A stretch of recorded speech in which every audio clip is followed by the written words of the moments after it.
I'm Freddie Williams II, artist of Batman Ninja Turtles, and you're watching Sequentially Yours.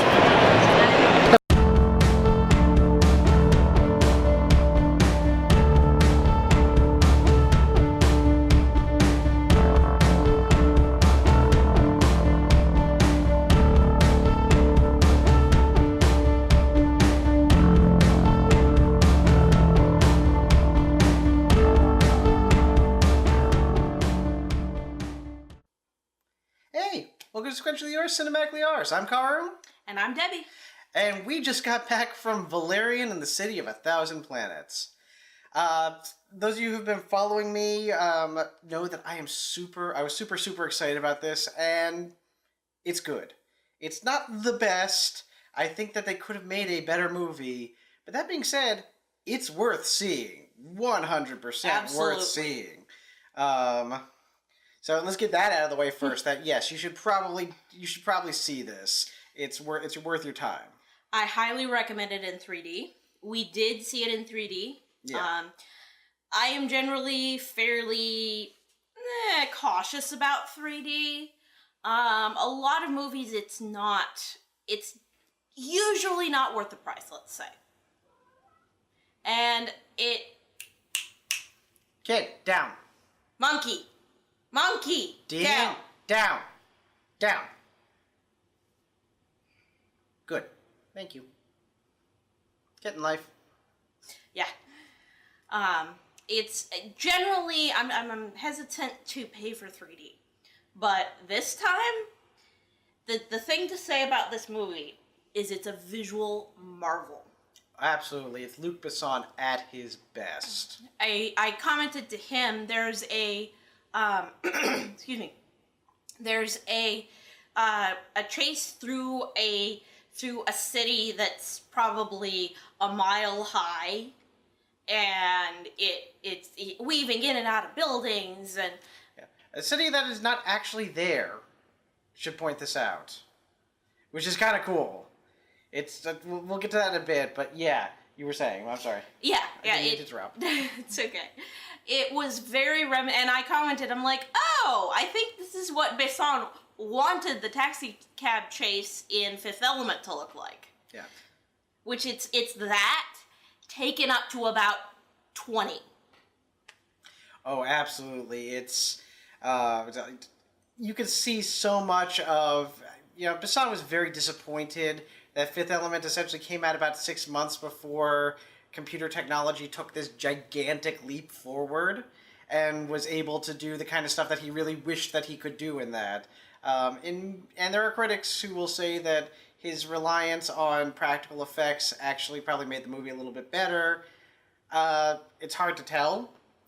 I like the practical effects in Fifth Element, but ultimately, I think that Valerian shows that Besson could do with CGI what you expect somebody to be able to do with CGI in the best case situation.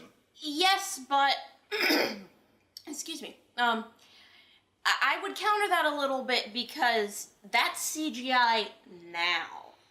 Even if he had those 6 months and had time to come out with the technology with, when did Fifth Element come out? Just before Jurassic Park. So 93? I thought Jurassic Park was 92.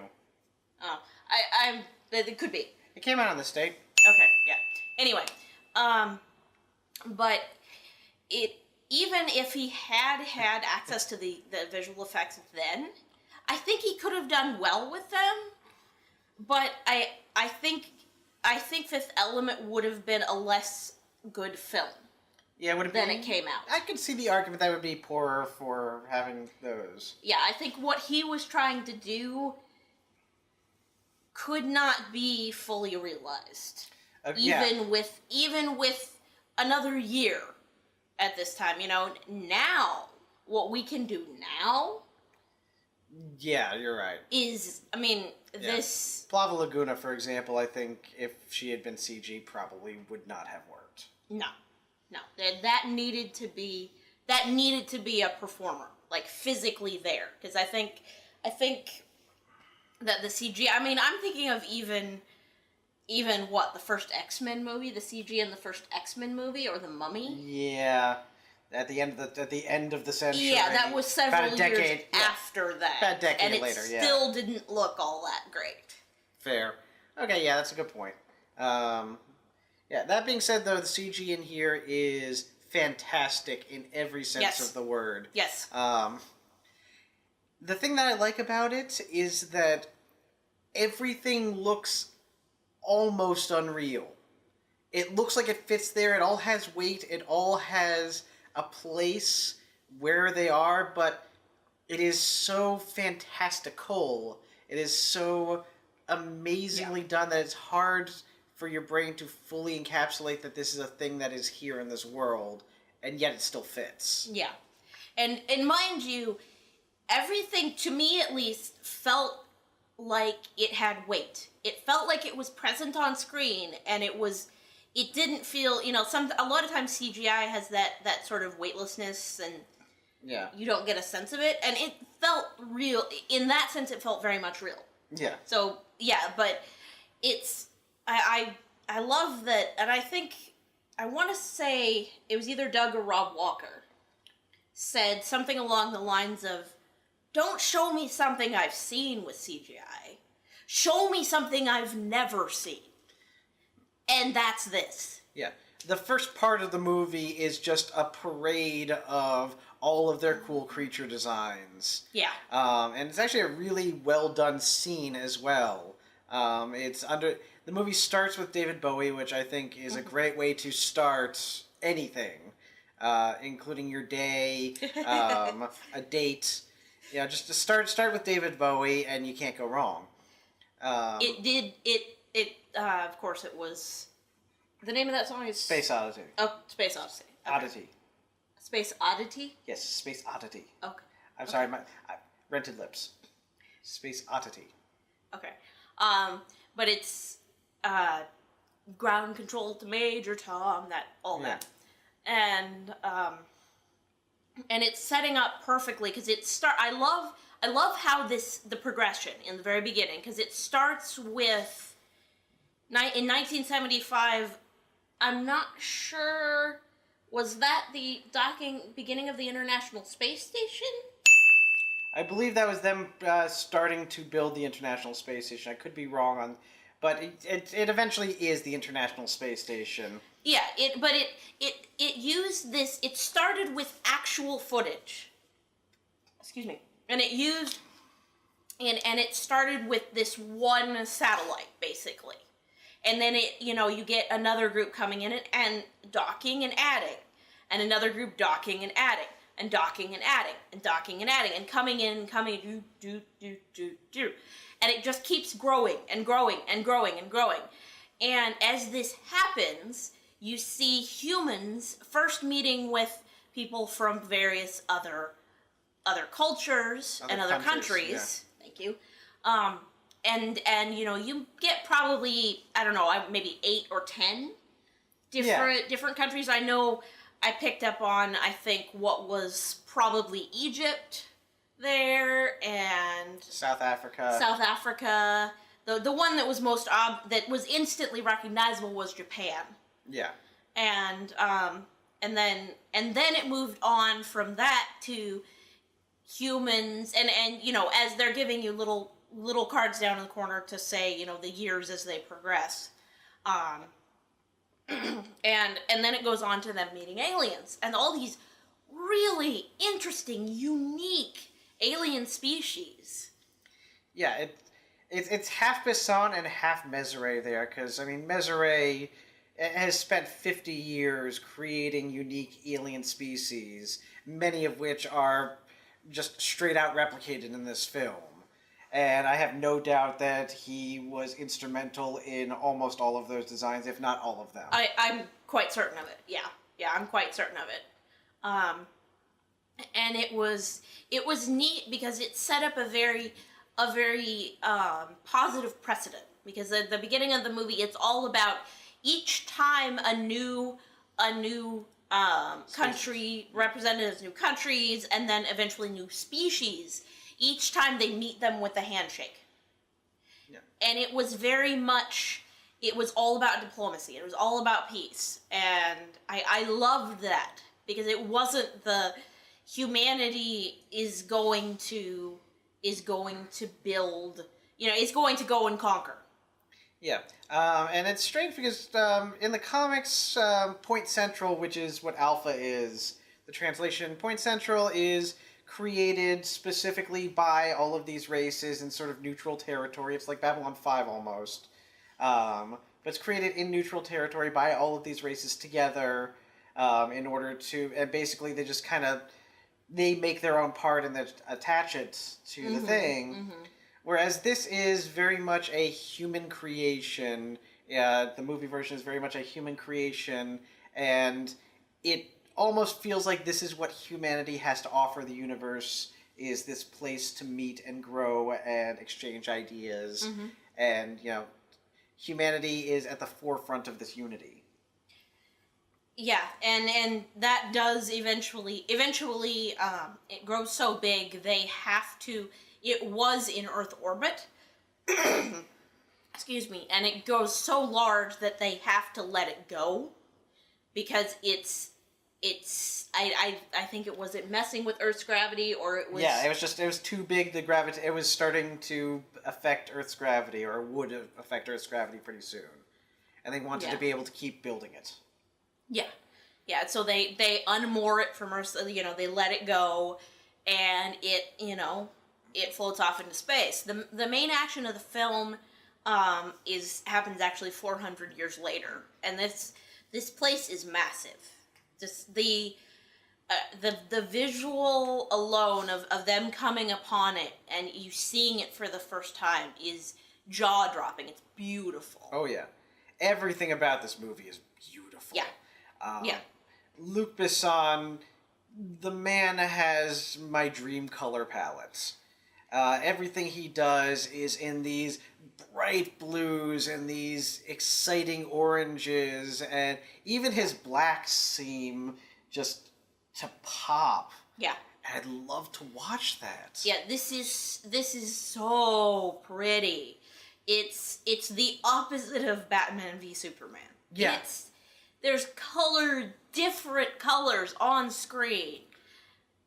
Gorgeous. Mm-hmm. Yeah, even when the colors are dull, there's something in there to brighten up the scene. Yeah. And it's beautiful to see. Visually, everything about this is so meticulous and so well planned. I love just watching it. The first scene you see is actually... the first scene you see is after, was it before or after the space station? The space station stuff was first. Okay, yeah. Yeah, so that was first. Right after that, it goes to the planet Mule, I think. M-U with an umlaut L. Yeah. Mule. And this place is just... It's the most perfect beach you have ever seen. Yeah. It reminded me of one of Besson's earlier works, The Big Blue, that I grew up with, which, is very much a big blue movie. It's, it takes place in the ocean, and the Mediterranean, and these gorgeous waters all over the place around Italy and Greece, and so it reminded me a lot of that, but it had just a touch of unreality to it, to make it seem that much more fantastical. Mm-hmm. Yeah. Do you want to talk about comic book comparisons? There are a lot of them. The plot is only kind of loosely based on Ambassador of the Shadows. That being said, I think that what they took from Ambassador, they translated really well here. Besson, again, has a great visual eye, and he knows what's going to look really good on screen with the technology available. So he was able to take a lot of really cool concepts. At one point, the antagonists of the film attack, a room full of diplomats and whatnot, and they use this gel stuff that essentially immobilizes you but doesn't kill you. And that's straight out of the book, actually. With that one, though, you can only... if you had breathe any of it in, you had to stay immobile it would be easy to do. But if you tried to wake somebody up before about 4 hours, then you could put them into a coma. Oh, okay. But, as long as they stayed put, after about 4 hours, they would just wake up and they'd be fine. Okay. Valerian in the comic book at one point disappears during a chase scene, chasing down the person that they kidnap while doing that. So there's that. And then, again, a lot of the visuals, if you check out my video on tone that I put out yesterday, you'll be able to see, I put a lot of comparisons on there. I like seeing the Shingus, the Dogandakis, whatever they're called in this. I'm going to keep calling them the Shingus, because that's what I'm used to. I've read about them in about 7 or 8 graphic novels at this point, each at about 50, 60 pages. So Shingus it is. Plus, that's what they're called in the cartoon. Yeah, fair enough. Fair enough. Yeah, the Shingus, they look phenomenal. Everything that is replicated from the comics looks great. And again, the plot elements they took from the comic work really, really well. The ones that they didn't, they know how they are doing a good job on the adaptation to tell an exciting, interesting story. The market that they go to looks a lot, or at least one of them looks a lot like Sirt from Empire of a Thousand Worlds. Which, I gotta talk about this scene, because this was amazing. So, those desert sequences you see in the previews? Those take place, the whole idea is that when they are not in that bus thing being attacked by the giant thing, they're at a market that if you just go there on that planet, it's just a big empty space of sand. However, the thing is that the market itself is in another dimension, but occupying the same space, just in a different dimension. So essentially, people will go there and they'll put on these helmets that give them glasses so they can see it, and gloves so that they can interact and pick up things in the other dimension without having to physically be there. Yeah. They're actually walking around the desert, but they see and can touch this other place. So Valerian wants to get something from the other dimension. So he goes to this place, and a friend of him essentially gives him a box that you wear on your hand, that if you touch the end of it, your hand will shift to the other dimension. So basically, he's holding a gun in his hand. He hits in this box over his arm. He hits the button on the front of the box, and he can now hold up somebody in the other dimension, but he is not physically there except for the box in his hand. Yeah. It's a really cool idea. And then the box glitches, and he ends up in this chase sequence where half of him is running through desert with, occasionally cars and stuff that he has to climb over, and his hand is moving through this other dimension with this giant marketplace. Yeah. It is a really cool idea. This movie has a lot of just really creative ideas, and it turned out to be a really fantastic chase scene. Yeah, it was very clever. It was very clever. Again, the visuals, we can go on and on. Yeah. The visuals are amazing. Yeah. It's totally worth it for the visuals alone. Yeah, but even if you ignore the visuals, the just ideas in here are great. There were 4 or 5 things during that chase sequence that just blew me away with, I can't believe I never thought of that. And again, a lot of this comes from, I think, Mezere's influence, both as being part of the project and as his influence on Bisson, who loved Valerian and Laureline as a kid. He said in an interview something along the lines of, when you're a kid growing up in the country, you have nothing to do but look at cows all day. But once a week, this magazine would come out, I'd get 2 pages of Valerian and Laureline, and that's what I would look forward to all week. But yeah, so Mezere's influence is such that, if you read the Valerian and Laureline comics, they are just jam-packed with cool ideas and interesting sci-fi and science fantasy concepts that I wouldn't have thought of, but once I read it, they just make so much sense, and this movie just does that so well. What else? I don't know if you want to do this before or after spoilers. We've spoken a lot about the visuals. We haven't talked too much about the writing, and there's a reason for that. Let's not get into details, but let's talk about. Okay. I would say, excuse me.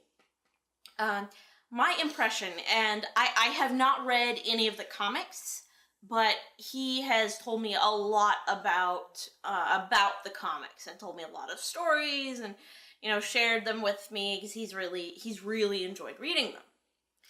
I want a Valerian and Laureline tattoo at this point. The comics. I think they're that good. I'm going to wait my customary several years to make sure that I still want it, but yeah, that's on my list at the moment. Side note, wait at least a year. If you're considering a tattoo design, wait at least a year. In general, not just for this movie. Yeah, any tattoo design, make sure it's what you really want. Anyway. Yeah. The more you know. But my impression of these characters is very different from what we get in the movie. Mm-hmm. And I liked Dane DeHaan a lot.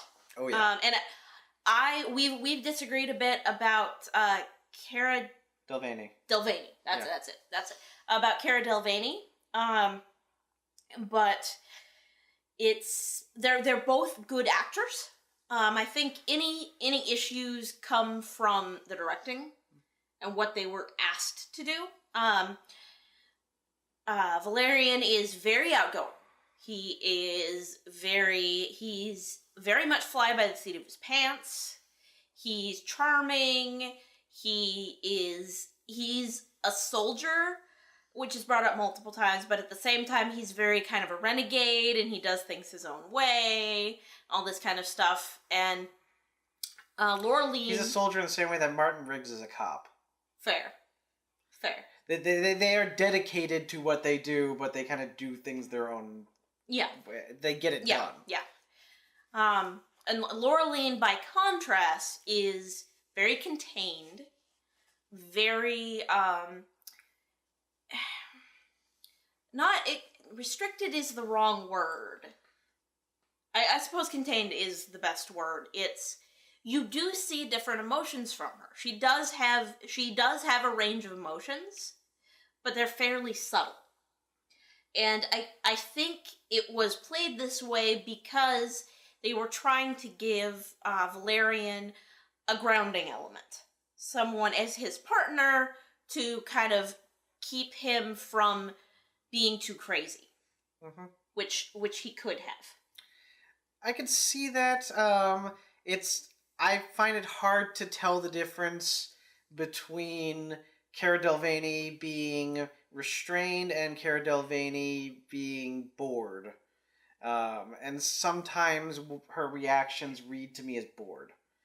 And there are times when she does a really fantastic job of expressing what's going on, and there are times that I really wanted something a little bit more out of her.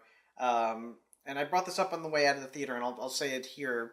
There's one part where she is using the MacGuffin, which is basically this little creature that when you feed it something, it replicates it thousands of times. So, if you feed it money, for example, it will replicate the money, or something valuable, or something along those lines. So she tries it with an earring, and it's just producing earrings like crazy. And her reaction was kind of, wow, I need to take you shopping with me. And they're really... She's seeing a thing that is literally, as far as she knows, the last of its kind, doing something amazing. And I really wanted, wow, or something that indicates that she finds this somewhat marvelous. And I read her reaction as amused. And here's my take, and this occurred to me after we had talked about this, so this is... Oh, this is new, okay. This is new, yes. We try not to go too into depth before we record these, but it's hard. Yeah, we're not going to drive all the way home in silence. Yeah, It's just not going to happen. No. I mean, we would do this any movie we watch, whether we record it or not. We dissect it and talk about it and break it down. That's always what we do. But my reading of her is the fact that they never call her a spatiotemporal agent. Yeah, they only kind of slyly wink and nod at space and time travel. Yeah, but it read to me like the fact that she's traveled all over space and time. It's gonna take a lot to surprise her. And what I liked about it is the fact that they get this small creature, and you see her like it's in what looks like a small pet carrier, basically, and she reaches in for it, and she's very gentle, and it's very much like approaching a scared cat or dog. And she reaches in for it and she pulls it out and she pets it and she talks to it, and she's kind to it, and I just read it as she's seen a lot. This is one more cool thing. It's not something. I think it's a very different thing than the characters in, say, Jurassic Park. Because they see all kinds of crazy things. Probably lots of things humans had never seen before. Sure. So I that's why I read that as she was amused and thought it was cool. But she's not. She's sort of past being gobsmacked. Fair. Okay. That I can see where you're going with that. I just wish that somebody was suitably impressed by something other than me.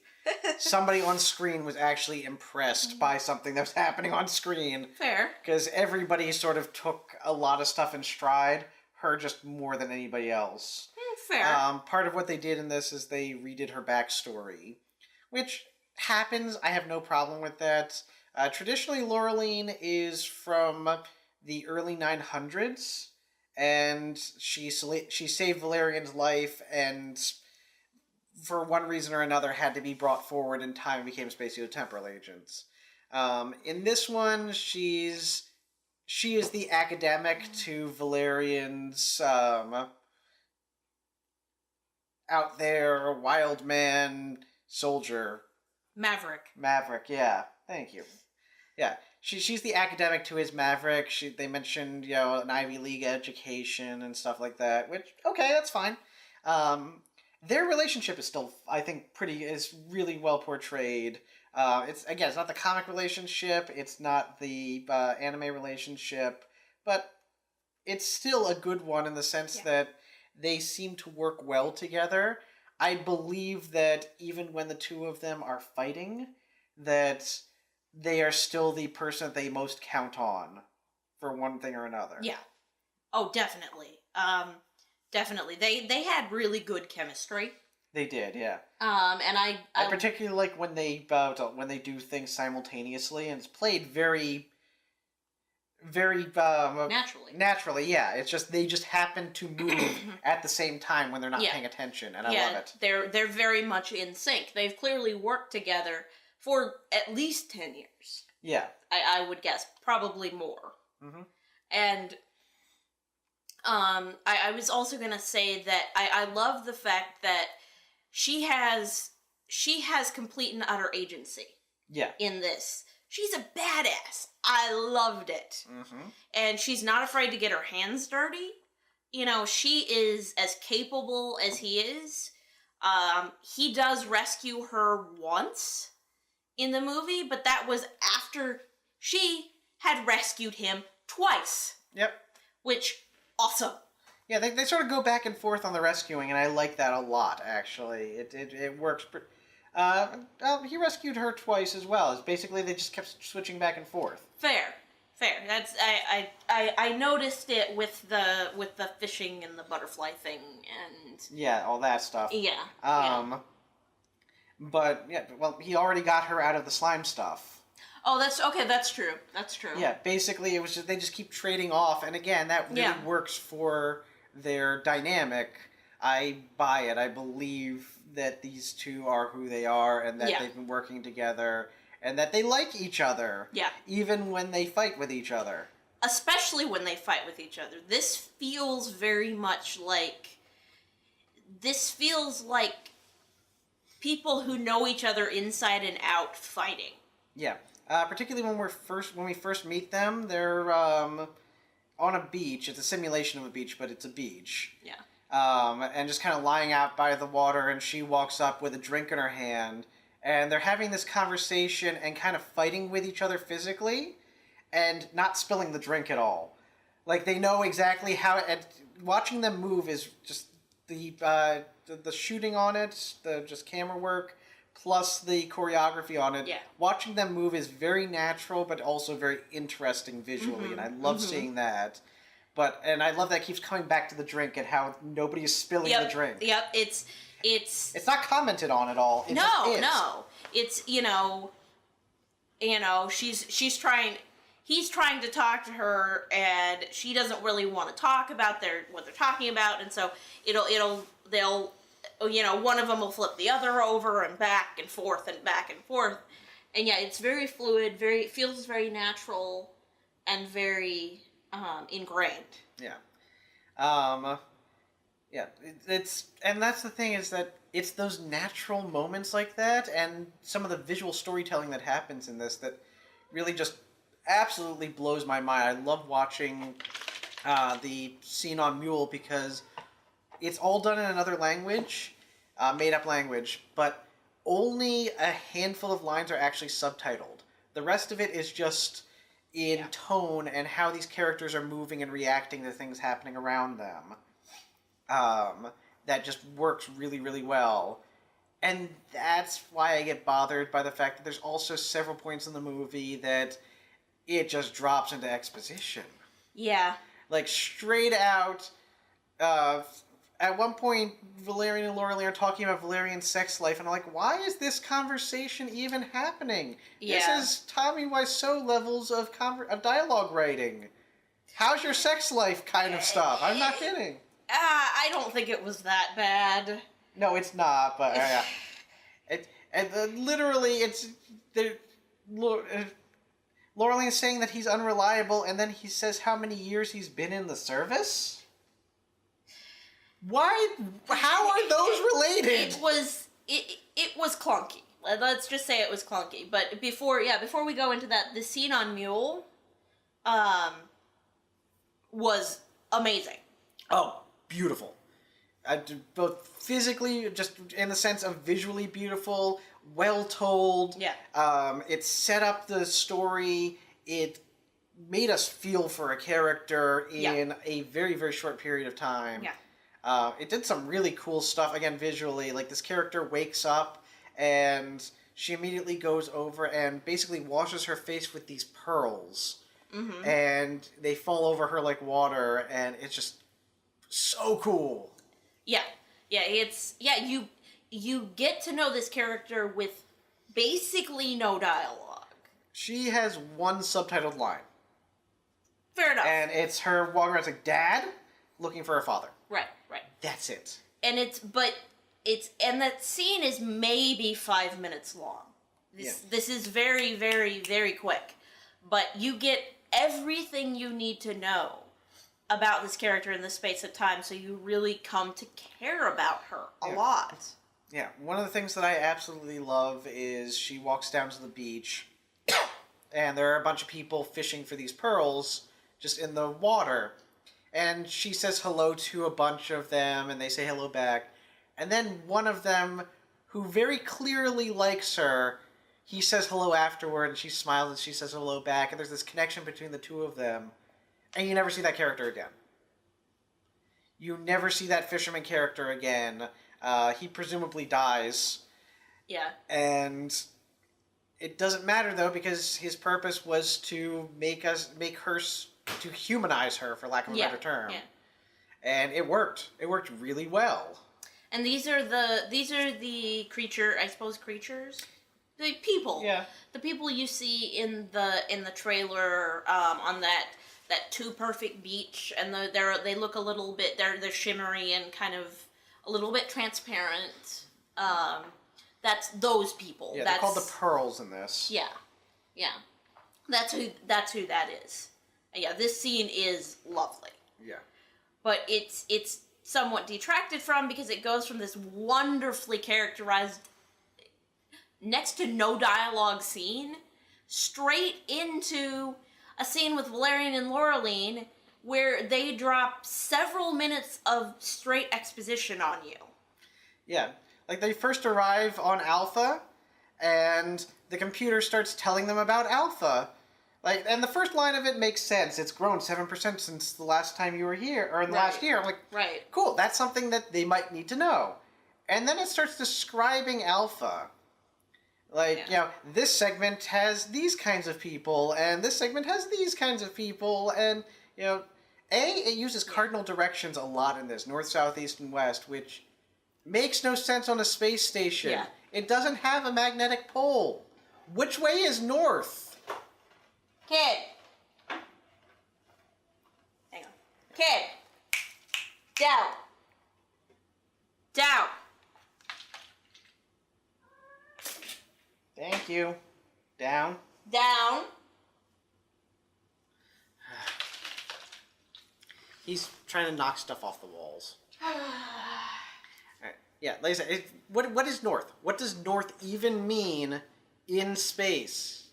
But then it starts describing characters, and more to the point, it starts describing alien races, which all of these alien races are really cool. Some of them are straight out of the comic, again. But, like, for example, the Azin Mo, it mentions them, and, it starts talking about, they're really good as physicians, because this, that, and the next thing, we never see them again. Yeah. We never see any of these races again, except in passing, at best.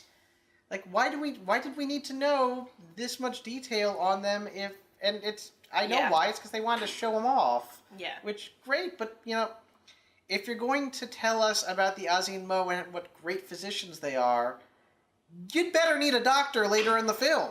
Yeah. Yeah, In fact, now that I think about it, there's a scene where they could have used a doctor. Wouldn't it have been cool if there was an Azin Mo nearby? Yeah. Yeah. Yeah, this was a bit of a failing.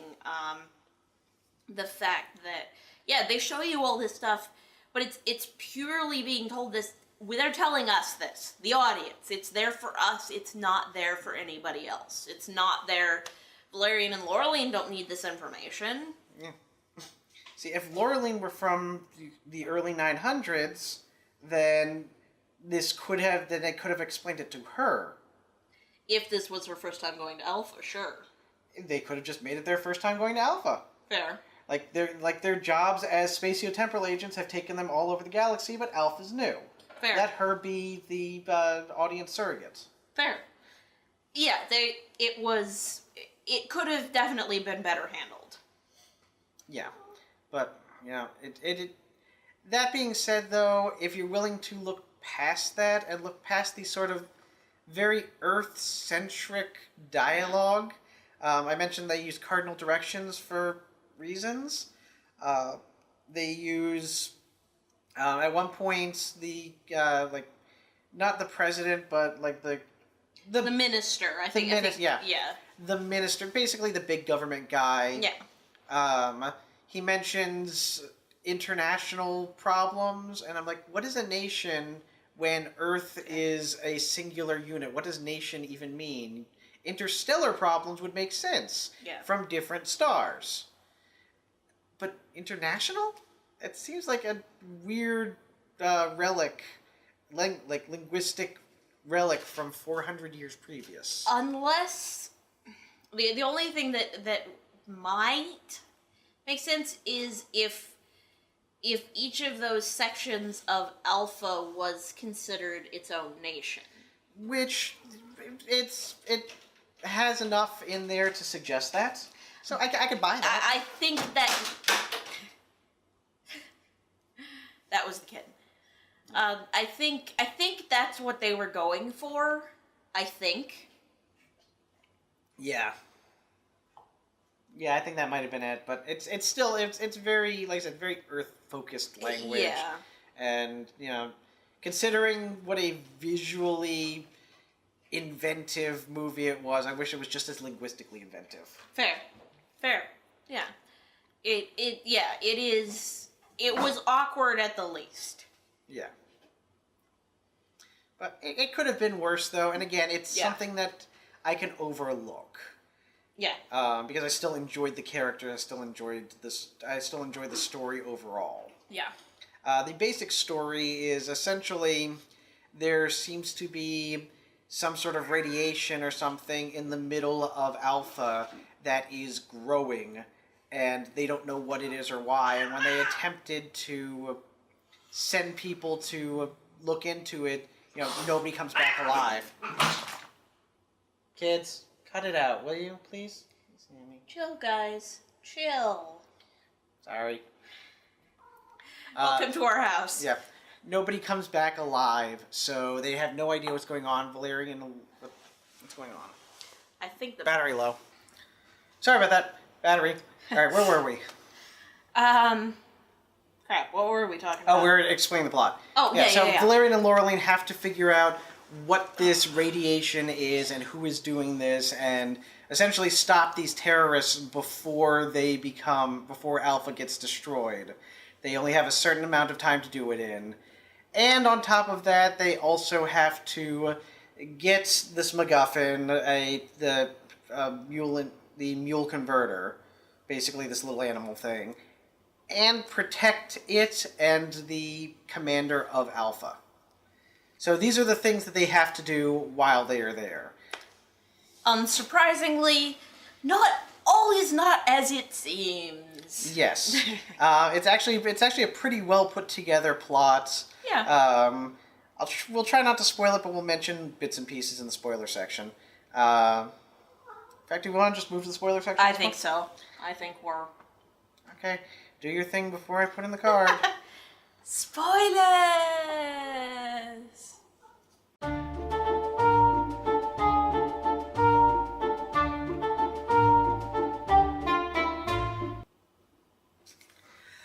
All right, so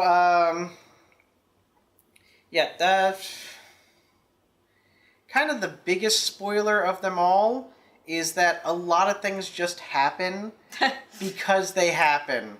At one point, we find out that the character that we focused on when we watched Mule get destroyed at the beginning of the film is, in fact, her soul is inhabiting Valerian. Yeah. The problem with this is that we literally don't get that until about the last 15 minutes of the film. Like, she dies, she sends out this wave of energy, and then Valerian kind of wakes up on the beach, and that's how we introduce him.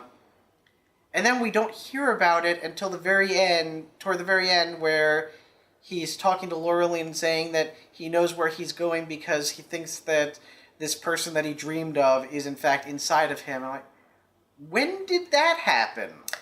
Yeah, this kind of came out of nowhere, definitely. Yeah, and there were opportunities for them to set it up elsewhere. For example, another one of those creatures dies at one point and sends out the wave pulse, and that goes nowhere. Yeah. Like, nothing happens with it. If somebody else had found that they got, if he sent out a wave pulse and then somebody else, like on the bridge or whatever, found out that there was this alien soul inside of him or her that could, influence them or at least let them know what's going on, then it might have set up what happened with Valerian better, but as it was, they needed to get Valerian and Laureline to the center of Alpha, and so suddenly he has this thing. Yeah, it was not well established. A lot of things are not well established in this film. They set up the robots really well. They set that up basically from the beginning.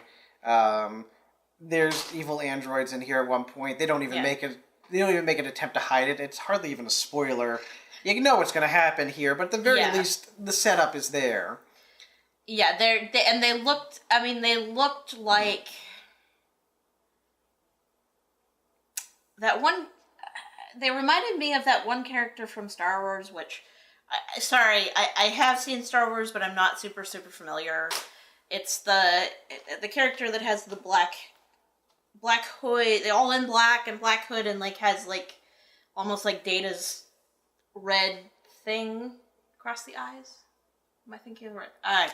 I think you're combining a bunch of characters. Maybe I am. Maybe I am. But they looked sort of like, I don't know, how would you describe them? They look like Cylons if somebody were to compress their heads. Kinda, yeah. Yeah. Yeah. Or like the in Iron Man 2, the robots they had, the drones that Whiplash was making. They look kind of like those. It's been a while since I watched Iron Man 2. It's like much bigger versions of those. Fair. Or even a little bit like what's up? The droids from the prequels, from the Star Wars prequels.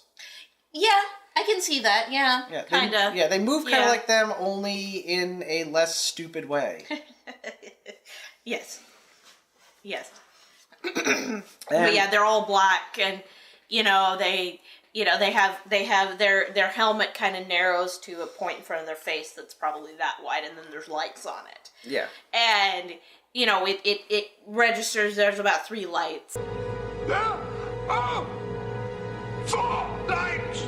And it's obvious. It goes green. It registers understanding. And when they go to fire on somebody, it goes to red because of course it does. Yeah. But they're intimidating looking. Oh yeah. It was an excellent design. No question. Oh yeah, absolutely. Yeah, we eventually do find out what happened, and I don't think it's necessary to spoil it here, but we do find out what happened. Yeah. It is not what you expect. It's actually really well put together, and it's a good twist. It's just the twists that happen in order to get us to that point all feel a little forced. Yeah. I almost wonder if a little too much was cut out in editing. Yeah, I almost want to see a director's cut. I don't care if it's 3 hours, if it fills in those bits. Yeah, because I feel this was already 2 hours and 15 minutes. Something like that. Yeah. Yeah, it's a long movie. It doesn't feel that long. No. It really does move. It knows.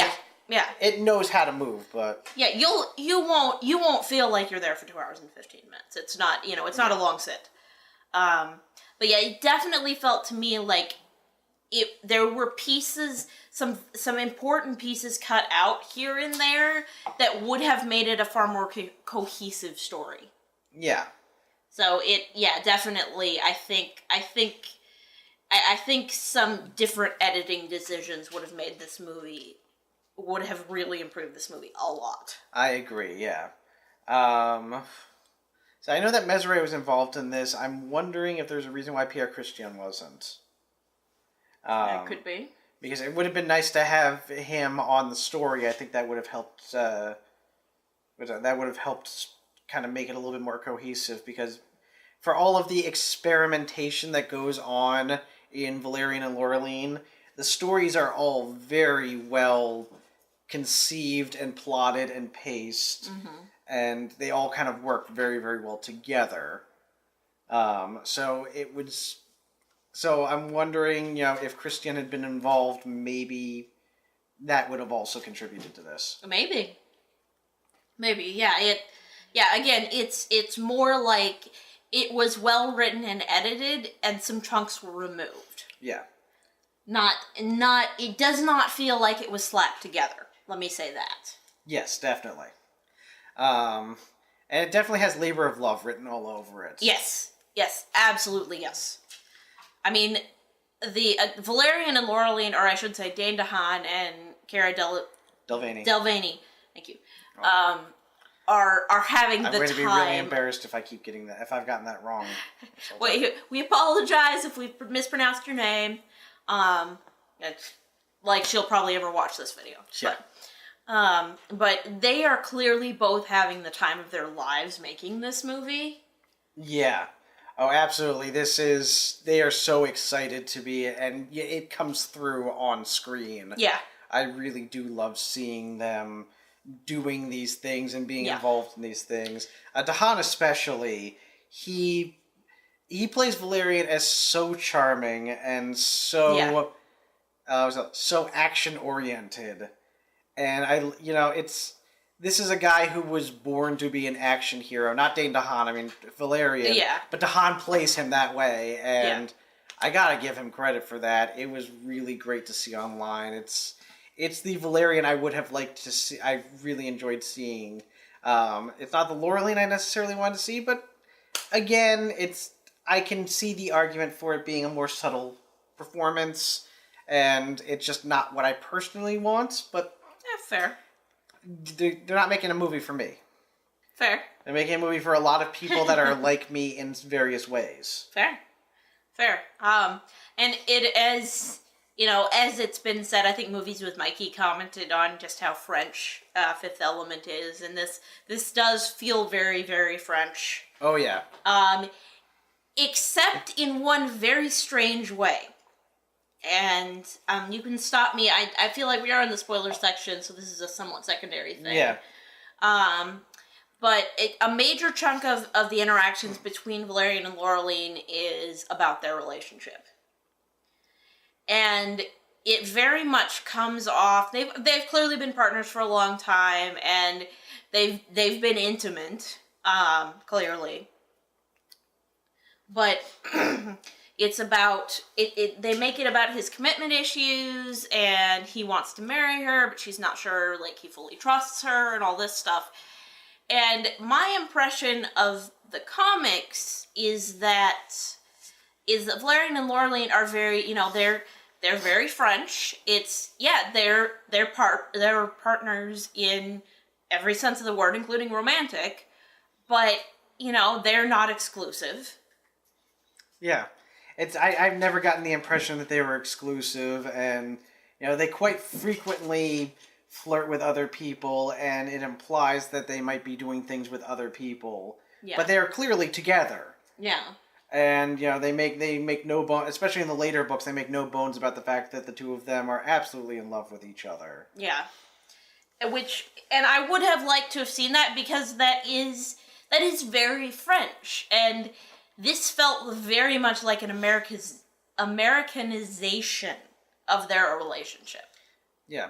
That and everything is written in English, and it's a little bit weird. It's fine in things that make sense for being in English, or that are, it's okay to default to English for universal areas. But, for example, there was this one alien area that basically has a sign that says no foreigners allowed in English, and I'm like, they're aliens. They don't speak English. Why is their sign in English? Yeah. Just make it another language. Make something up. Throw stuff at a canvas, Jackson Pollock style, and say this is their language, and then just have Valerian, talk it out with one of the people that he's with one person and on a communicator with another person. Yeah. Just have him say, I can't get in there, no foreigners allowed. Right. Yeah, that was... I hadn't even thought of that, but you're right. You're right. That was a little strange. Yeah, he goes to, the pleasure sector next, and that makes sense that stuff would be in English. Let's just say for a second that, it would be fine. Or, here's another example. They could have established that the communicator that he was using translates things automatically. Fair. Plays with his brainwaves to translate things automatically, so everything reads in English, because that's what he... that's what he reads. Oh, another thing, again, this is a bit of a nitpick, and mind you, it doesn't take away from the film. I would have liked to have seen, when they were in that pleasure section, it was all women. Yeah. All the sex workers were women. Yeah, at least a couple of guys could have hit on him. I would have liked to have seen, and there's a really, and this is a cool scene, mind you, where he's walking down the street, that has all manner of shops and, dungeons and whatever along it, and as he's getting propositioned by all these various prostitutes as he's walking along. Did you notice Jessica Rabbit in there? I did, yes. Yeah, one of them looks like Jessica Rabbit and does the Yeah. My Hero line the way that she does at the end of the movie. Yeah, it was, I was like, oh, that's cute. Yeah, it's a cute little Easter egg. Yeah. But yeah, I was like, really? Really? You're only gonna have women here? Like, especially in France, I would have expected at least a couple of men. Yeah. Even men, off to the side or in the background or something. Yeah, there are no men in the pleasure sector. Yeah. That seemed a little weird. Yeah, it seemed to be only, except the one guy, the guy running the clam club, real subtle guys. Yeah. Although the interior of that club looks a lot like a brothel that Laureline visits in Ambassador of the Shadows. Okay. So design-wise, inside it looks a lot like it. It's kind of cool. Okay. Well, including that gun thing. Oh, fair. Yeah. Yeah.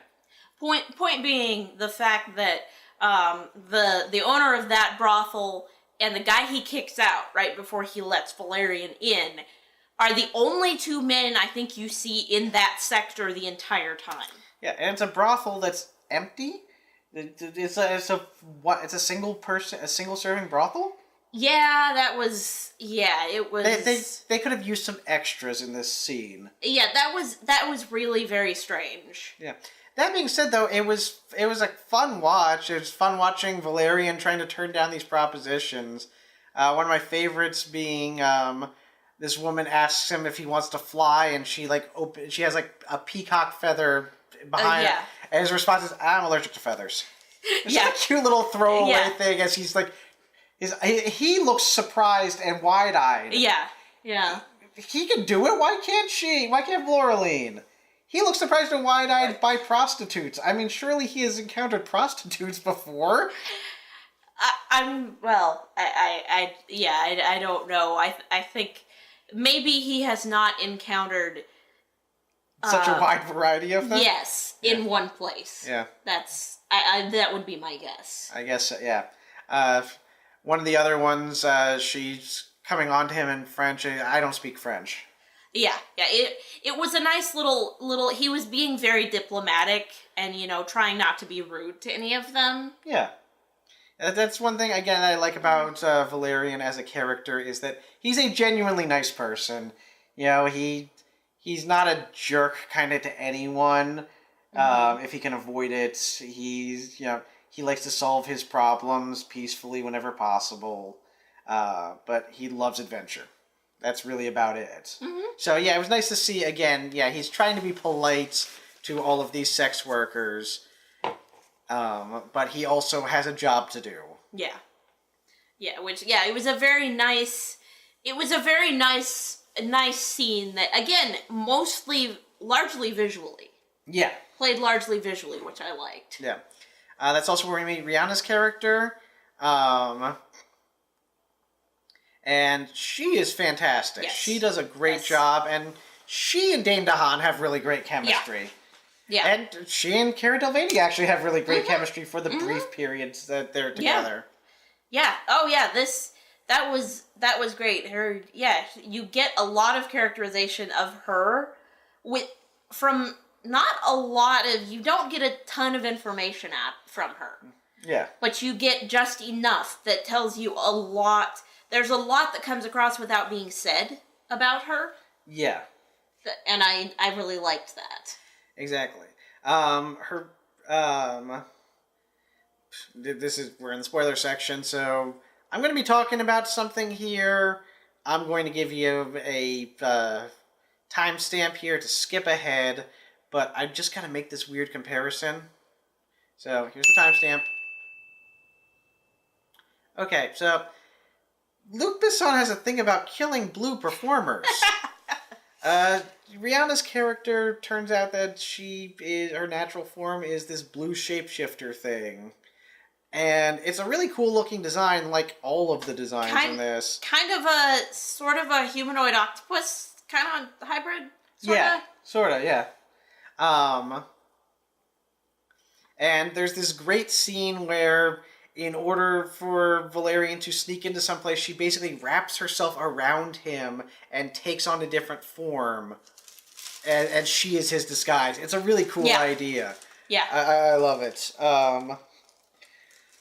But she ends up dying shortly after they rescue Laureline, which I don't understand why. They didn't have to kill her there. I mean, I liked this character, and I was sad to see her go. Yeah.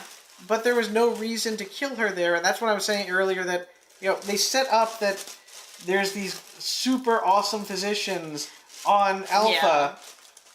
Why didn't we have a, let's try to get her to the Azine Mo? Yeah, that would have...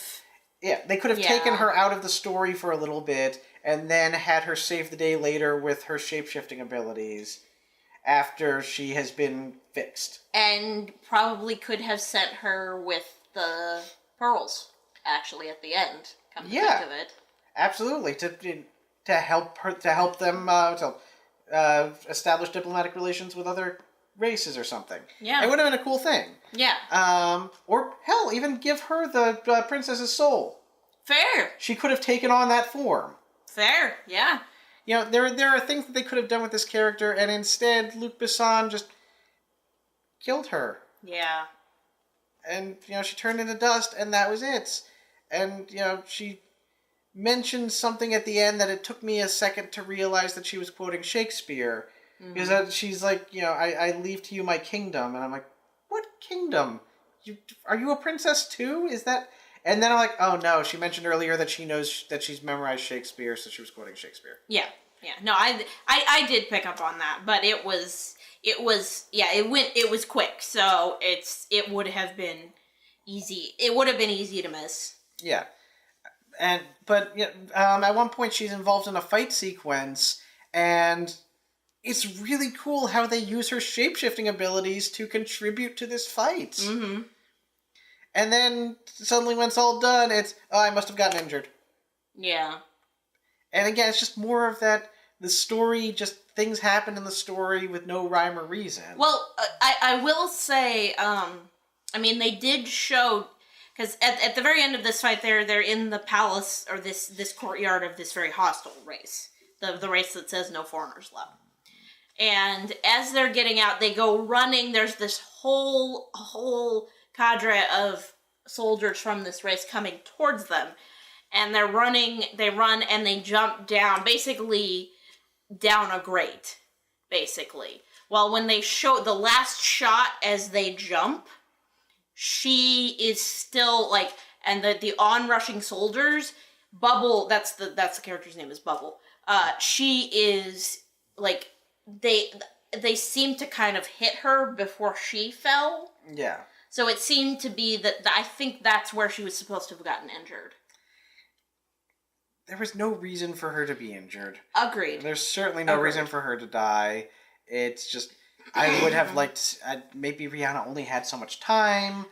That's probably true. Yeah, because Luc Besson was very, very excited to get her. Yeah. He really wanted her for this role, so I don't know. It seems like a missed opportunity. Fair. But, I mean, her scene, whereas, you know, she's basically a shape-shifting prostitute, so she can literally become whatever you want her to be. Mm-hmm. And her scene demonstrating, you know, her shape-shifting is massively impressive. Yeah. It is really, really amazing to watch.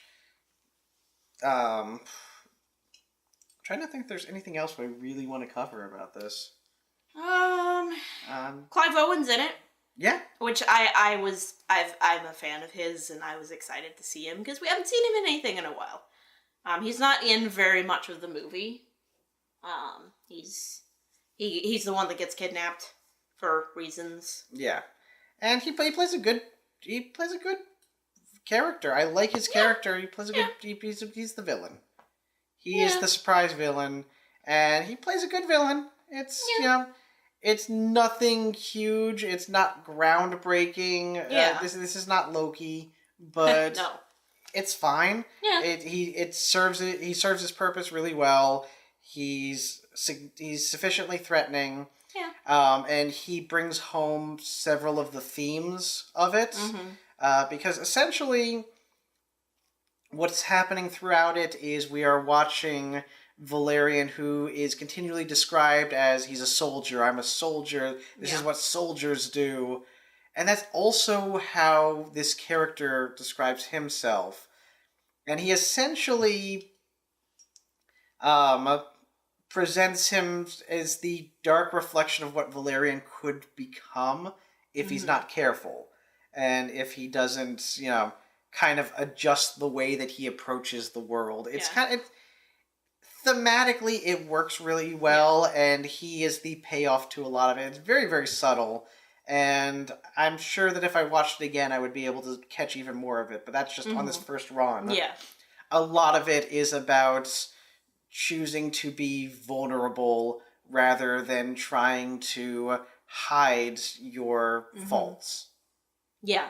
That's a major, major motif throughout the film, particularly with Valerian as a character, and his character arc is learning to let go and not hide and not be so defensive and protective of himself. Yeah. It's actually, it's pretty well done, and, Clive Owen's character does a great job of presenting that cautionary tale. Absolutely, yeah. There's another character who's a general, who I believe is just called the General. Yeah, I don't know if we ever actually get a name for him. Yeah, but he's sort of a secondary protagonist in that while Valerian and Laureline are off doing their very action-oriented stuff, he is investigating what happened to Mule, essentially, because nobody knows. In fact, we find out that they thought that the planet was empty, and they had a space battle over it, and all of the debris from the space battle destroyed the planet. Yeah. And Clive Owen's character has been trying to hide it for 30 years. Yeah. So the General's plot is essentially as he's gaining more power since the commander is gone and somebody needs to be in command, as he slowly starts gaining more power, he gains more access to more information, and we learn what happened on Mule. Yeah. And it felt I liked it because this is clearly, he's a good military officer, but he's not stupid. And the more he learns, the more things don't add up. Yeah. And he's like, and at a point, when he's like, okay, give me clearance. And they're like, well, only the commander has clearance for that information. And he's like, the commander may very well be dead. And I need the authority to do my job. Which is entirely fair, and he can't, he cannot countenance what happened, basically. The more he finds out, the less he's on board with it.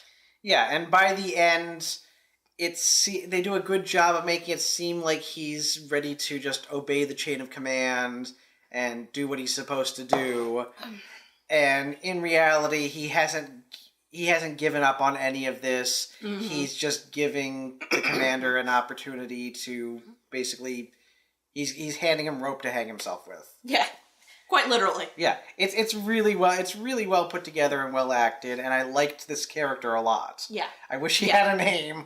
Yeah, it's if it gives a name in the movie, it's such in passing. Everyone just basically calls him the General. Exactly. Yeah. And in fact, he is in several times placed opposite of Valerian and Laureline.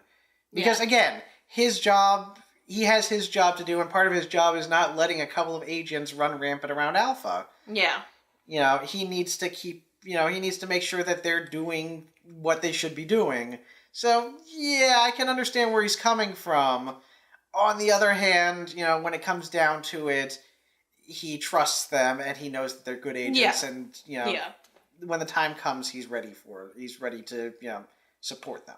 Yeah, he was nuanced. He was very realistically nuanced. Yeah. I'd say more so than I think almost any of the characters, including our leads. Yeah, probably. Yeah. I mean, not that everybody has to be nuanced, but he just did a really great job with it. Yeah, it was a really good performance. Yep. Other than that, costumes were great. Yeah. Even if you don't have Gautier working on it, costumes were fantastic. Yeah, this is very reminiscent of Fifth Element. Yeah, everything is very, very over the top. Yeah. But unlike Fifth Element, it's functionally over the top. Yeah. Yeah. Because let's face it, nobody in Fifth Element dresses in a way that is useful. Even Corbin Dallas dresses in a way that's kind of needlessly flashy. And Yeah. that's Gautier in a nutshell, is needlessly flashy. Fair. Whereas all of this, yes, it is very distinctive and very bold, but it also seems like something that somebody would wear. Yeah, it actually feels functional. Yeah, particularly the military uniforms. Yeah, it's very reminiscent. I want to say, is that old British uniforms that have the, like, it'll have buttons across the top and like down the sides. I don't know. Maybe. It's modeled on military uniforms, real world military uniforms that I've seen. Yeah, I know what you're talking about. I just can't place it. But I want to say the thing that keeps coming to mind is British, but I could be wrong about that. But fair, yeah.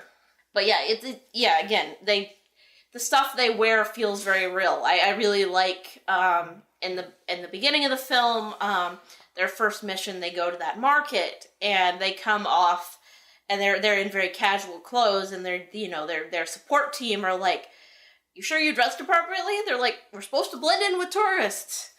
And Valerian was wearing this tacky Hawaiian shirt. That's great.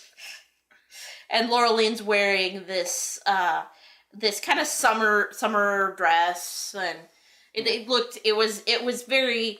fit with the tone, but it was still kind of silly. Yeah. It was fun. Mm-hmm. Yeah, and that's really what it boils down to on this movie. It's fun. Yeah. There are. I'm ready to wrap up. I don't know about you. Yeah, I don't really have too much else to say. Yeah, it's a fun movie. There are a number of kind of glaring issues, but I'm willing to deal with all of those issues just because so much of the movie is so clever and so wonderfully put together and so visually striking and appealing that they're not deal breakers. Yeah, exactly. Yeah, there's a lot of exposition. Yeah, the plot is a little silly at times.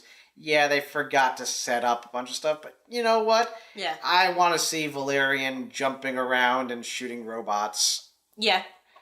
And, I want to see cool aliens doing their thing and, extra dimensional markets and stuff. So it's where I will watch it again at one point. It's absolutely worth it. Yeah. Yeah, see it for sure. Actually, please do see it, because if we give money to this, more movies like this get made.